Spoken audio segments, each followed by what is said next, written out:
Good morning বন্ধুরা, welcome back to my channel Rinki's lifestyle. তো তোমরা সবাই কেমন আছো? আশা করি ভালো আছো। আমার শরীর একদম ভালো ছিল না। আজকে প্রায় অনেক দিন হয়ে গেছে, 20 দিন মতো আমার শরীর খুব খারাপ ছিল। আমাকে মানে কি বলবো, ভর্তি হতে হয়েছিল। শরীরটা এত খারাপ ছিল, স্লাইন চলেছিল। তারপরে এখন একটু ভালো আছি, তাই আজকে ব্লগটা স্টার্ট করলাম। তোমরা অনেকেই জানতে চেয়েছিলে আমার মেয়ের কাছে বা আমার অন্য ভিডিওতে যে মা কেমন আছে, মাকে ভিডিও দিতে বলো। আমি ভিডিও দিতে পারছিলাম না, আমার শরীর ভীষণ খারাপ ছিল। তো যাই হোক, আবার চেষ্টা করব আজকের থেকে ব্লগটা স্টার্ট করার। তো চলো তোমাদেরকে দেখাই, আজকে আমার মেয়ের পরীক্ষা রয়েছে, ওর অবস্থাটা একটু দেখো। দেখো এখানে জামা কাপড়গুলো রয়েছে, এই জামা কাপড়গুলো সব ভাঁজ করবো এখন। আর বিছনা ফিছনা কিছু তোলা হয়নি, কিছুটা এখানে ভাঁজ হচ্ছে। আর টেবিলের উপর দিয়ে আলনা দিয়ে কিছুটা ভাঁজ করছি। আর এখানে না গোপুসোনাকে আর রাখিনি, উপরে রেখেছি, তোমাদেরকে দেখাবো, আগের দিনও দেখিয়েছিলাম। আর এখানে মা হচ্ছে ফটোগুলো রেখে দিয়েছে। আর দেখো আমি মেয়েকে স্কুলে দিয়ে চলে এসেছি। মেয়ের আজকে পরীক্ষা ছিল, আজকে 2টো পরীক্ষা আছে। সত্যি কথা বলতে আমি মানে সেভাবে চলতে পারছি না। অনেক দিন পরে আজকে মেয়েকে স্কুলে দিয়ে আসলাম, কারণ শরীরটা সত্যি কথা বলতে খুব খারাপ। হসপিটালে ভর্তিও ছিলাম, স্লাইন দেওয়া হয়েছে, শরীরটা চলছে না। তোমরা বলছিলে যে আমি ভিডিও কেন পোস্ট করতে পারছি না, আমার কারণ হচ্ছে এটাই, আমার শরীর ঠিকই হচ্ছে না, যার জন্য আমি ভিডিও পোস্ট করতে পারছিলাম না। শর্টস ভিডিও দিতে পারিনি, এমনি ভিডিও দিতে পারিনি, খুবই শরীরটা আমার খারাপ ছিল। তো মাঝখানে আমি হসপিটালে ভর্তি ছিলাম যেহেতু, তারপরে ওখান থেকে 3-4 দিন ভর্তি ছিলাম, স্লাইন দিতে হয়েছে। তারপরে এখন একটু সুস্থ আছি। মানে বুঝোই তো, নানান রকমের টেনশানের মধ্যে থাকি। মেয়েকে নিয়ে একটু টেনশান করি, কি করব না করব, করলে ঠিক হবে, সব কিছুই আছে। তো মোটামুটি সব কিছু মিলিয়ে খুব টেনশনের মধ্যে ছিলাম বলে এতটা শরীর খারাপ হয়েছিল। আমাকে দেখলেও তোমরা হয়তো বা বুঝতে পারবে। আর ও চলে যাওয়ার পর থেকে প্রায় আমার শরীর খারাপ হয়, আমার শরীর মোটেও ঠিক হচ্ছে না। আর আমার এতটা ওয়েট কমে গেছে, তোমরা যারা আমার বাড়ি এসেছিলে আমাকে যেভাবে দেখেছিলে আর এখন যেভাবে দেখবে একদম চিনতেই পারবে না আমাকে। তো সেদিন মরে দিদিভাই বলে, তুই কি হয়ে গেছিস, মানে ভাই চলে যাওয়ার পরে তোর চেহারাটা এরকম কেন হয়ে গেছে, মানে আমি এতটা শুকিয়ে যাচ্ছি। বলছে তখন এত করেছিস, তখনও তোর চেহারার মধ্যে একটা গ্লো ছিল, আর এখন এরকম দিনকে দিন এরকম শুকিয়ে যাচ্ছিস কেন। আমার বান্ধবী আমাকে বকছে, মানে যারা যারা আমার বাড়িতে এসছে সবার একই কথা। আর শ্যামনগরের আন্টি সেও একই কথা, কেন এরকম হয়ে যাচ্ছিস। আর তোমাদের অনেক কমেন্টস পেয়েছিলাম, প্লাস আমার হোয়াটসঅ্যাপে অনেকে আমাকে মেসেজ করেছিল যে বোন তোমার ভিডিও কেন আসছে না, তুমি ভালো আছো তো, মেয়ে ভালো আছে তো। তো আমার ভিডিও না আসার কারণ হচ্ছে এটাই, আমার প্রচণ্ড শরীর খারাপ, এখনও শরীর খারাপ ঠিক হয়নি। তো আশা করব ভিডিও দেওয়ার। সত্যি কথা বলতে এত শরীর খারাপ মন খারাপ নিয়ে ভিডিও করতে পারিনি। দাঁড়াতে না পারলে ভিডিওটা করব কী করে, উঠে দাঁড়ানোর ক্ষমতাটাই হারিয়ে ফেলেছিলাম। তো এখন আবার চেষ্টা করছি ভিডিও ভালো করে দেওয়ার। আর অনেকে আমাকে কমেন্টস করেছিল, সেই কমেন্টসগুলো আমি অবশ্যই কিছু কিছু কমেন্টসের রিপ্লাই দেবো। আমাকে অনেকজন বলেছিল পারলে বোন একটুখানি কমেন্টসের রিপ্লাই দিও, অবশ্যই দেবো, আমি চেষ্টা করছি কমেন্টসের রিপ্লাইগুলো দেওয়ার। আর সোনামাকে হচ্ছে বাড়িতে নিয়ে আসবো যখন, তোমাদেরকে দেখাবো। তোমরা অনেক দিন ওকে দেখো না, ওর যদিও বা একটা ছোট্ট একটা চ্যানেল খুলেছে, ও নিজে ওখানে ছোটো ছোটো ভিডিও আপলোড করে, নিজে আঁকে, নিজে সারাদিন এরকম এই সব নিয়েই থাকে। আর আমি অবভিয়াসলি একটা গুনগুনকে একটা কথা বলতে চাই। গুনগুন মানে ছোট হয়েও মানে এত পরিমাণে আমাকে, আমার মেয়েকে এতটা ভালোবাসে, শুধু মেয়ে আর আমি না, আমার ফ্যামিলিটাকেও এতটা ভালোবাসে। ও একদিন যদি আমাদের ভিডিও না দেখে ওর মন এত খারাপ হয়ে যায়। শুধু ও বলে না, আমার পরিবারের 43,000 সাবস্ক্রাইবার, তো 43,000 মানুষই আমাকে মিস করে আমি জানি। আর তোমরা বলো আমাকে ভিডিও ছাড়তে, দেখো ভিডিও ছাড়বো, আগে যে ভিউটা হতো আমার সেই ভিউটা একদমই হচ্ছে না। সত্যি কথা বলতে এত শরীর খারাপের পরেও যে আমি ভিডিওটা করে ছাড়বো, সবার শুধু একটাই কমেন্টস, ভিডিও আসছে না কেন। এবার সেই ভিউজটা যদি না হয়, ধরো তোমরা যদি না দেখো, আমার তো এখান থেকে একটা আর্নিং হয় সেটা তো জানোই। এখন বন্ধ আছে প্রায় 3 মাস মতো, আমি ভিডিও 3-4 মাসের বেশি আমার আর্নিং বন্ধ, যেহেতু আমার ভিডিও আমি ঠিক করে দিতে পারি না। তোমরা একটা কথা বলো যে একটা মানুষ মারা যাওয়ার পরে আমি এতটা পরিমাণে করেছি, সেক্ষেত্রে দাঁড়িয়ে আমার ভিডিও করতে ইচ্ছে হয়নি, তাই আমি করতে পারিনি। যেহেতু আমার এত শরীর খারাপ যাচ্ছে, আজকে প্রায় 6টা মাস ধরে আমি ঠিক করে আমি মনটাকেও ঠিক করতে পারছি না, ভিডিও করতে পারছি না। তোমরা দেখবে আমি ভগবানের কাছে প্রে করি কারোর ফ্যামিলিতে যেন আমি যে সমস্যাগুলো ফেস করেছি কারোর ফ্যামিলিতে যেন না আসে।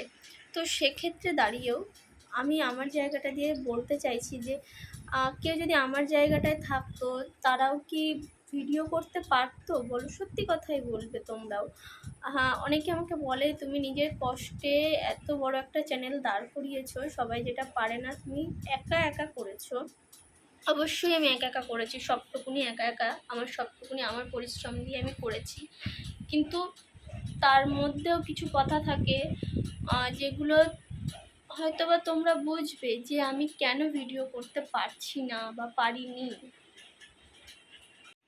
ভিডিও করতে পারিনি একটাই কারণ, আমার মন সত্যিই ভালো নেই, আমি নিজে সত্যিই ভালো নেই, কাউকে সেটা বোঝাতে পারছি না। যে অনেকে নিজেদের জায়গা থেকে আমাকে বোঝাতে চাইছে যে সব কিছু ভুলে তুমি আগের মতো শুরু করো। একদম কথাটা তো সত্যি, সব কিছু ভুলে আমি আগের মতো শুরু করতেই চাই। সব কিছু ভুলে আগের মতো আমিও চাই যাতে আমি ভিডিও করতে পারি ঠিকভাবে, সঠিকভাবে। একদম এটা আমিও চাইছি মন থেকে। কিন্তু ওই যে বললাম না যে কি করব না করব আমি সত্যিই বুঝতে পারি না। আমার আমার 6 মাসের মধ্যে, যেহেতু আমার 1 বছরের আমার সাথে যা ঘটনাগুলো ঘটেছে, আমি সত্যিই ভুলতে পারছি না। ভুলতে পারলে হয়তো বা আমার মতো খুশি কেউ হতো না, এটা সত্যি কথা। কিন্তু নিজেকে এতটা কষ্টের মধ্যে রয়েছি বা নিজে এতটা শরীর খারাপ, আমি কাউকে বোঝাতে পারছি না, না ফ্যামিলির কাউকে। ফ্যামিলির মানুষ তো বুঝতেই পারছে, আদার্স যারা আছে আমার সামনে যারা মানে না আসবে, তারা কেউ বুঝতে পারবে না যে আমার শরীরের কন্ডিশনটা কি, আমি কতটা টেনশনের মধ্যে ভোগ করছি, আর কতটা সমস্যা আমি ফেস করছি। আজকে 2 বছরে আমি যতটা সমস্যা ফেস করেছি, আমার জায়গায় যদি অন্য কোনো মেয়ে হতো, আমি বলছি চ্যালেঞ্জ, সে সত্যিই পারতো না দাঁড়াতে। এত লড়াই লড়া যায় না, এতটা লড়াই আমি তো সবটা তোমাদেরকে বলতে পারছি না। মানে কি বলবো, অন ক্যামেরার সামনে দেখবে সব কিছু বলা যায় না, নিজের কিছু পার্সোনাল ব্যাপার থাকে যেটা বলা যায় না, কি কারণে আমি আজকে এতটা কষ্ট পাচ্ছি সত্যিই বলা যাচ্ছে না, বলা যায় না। আর যারা জানছে, তারা জেনে শুনে আমার সাথে যেগুলো ব্যবহার করছে, তারা তাদেরটাই ভাবছে বড়, যে না আমার এগুলো কিছু হতেই পারে না। যারা জানছে তারা জেনে শুনে এমন এমন মানে তারা নাটকটা করছে, তারা মনে হচ্ছে যেন এগুলো কোনো সাধারণ ব্যাপার, কোনো সমস্যাই না। কিন্তু আমার কাছে সত্যিই আমার সমস্যাগুলো অনেক বড়, আমি কাউকে বোঝাতে পারবো না, তাই আমি বোঝাতেও চাইনি। আমি তার জন্য ভিডিওও করিনি। দেখো অনেকে হসপিটালে ভর্তি হলে তারা ভিডিও করে, বাট আমি করিনি। কেন করিনি? আমি চাইনি যে না আমার এই কষ্টগুলো তোমরা দেখো, আমাকে যেমন দেখে এসছো তোমরা সেটুকানি নিয়েই আমার পাশে থাকবে আমি জানি, তাই জন্য আমি চাইনি। হ্যাঁ, আমি হসপিটালে ভর্তি আছি বা আমি এতটা শরীর খারাপে আছি, শুয়ে আছি, এগুলো দেখলে আমার ভিউজ বাড়তো, এটা দেখলে আমার ভিউজ বাড়তো। কিন্তু আমি ভিউজ এভাবে বাড়াতে চাই, আমি নিজে ঠিক থেকে ভিউজটাকে বাড়াতে চাই, যে তোমাদের ভালোবাসা আমার কাছে আছে। তো আমার এই সব দেখে ভিউজ বাড়ানোর কোনো ইচ্ছা ছিল না। আমি সত্যি বলতে এতটা সমস্যার মধ্যে আছি বলে আমি আমি আসতে পারিনি।